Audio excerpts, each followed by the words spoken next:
വസന്ത പതംഗമിതെന്റെ മനസ്സിലെ ഉത്സവ സന്ധ്യയിൽ അമ്പിളി പോലെ വിളങ്ങിയതിന്നലെയോ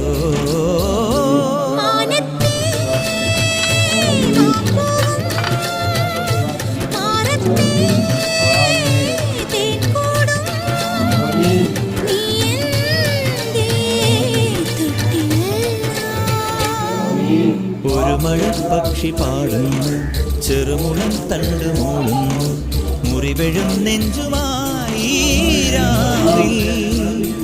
ഒരു നേർത്ത തിന്നലതു കേട്ടില്ല സഖി മൂകസന്ധ്യയുടെ ഗാനം. ഒരു മഴപ്പക്ഷി പാടുന്നു, ചെറുമുളം തണ്ട് മൂളുന്നു, ഒരു മഴപ്പക്ഷി പാടുന്നു.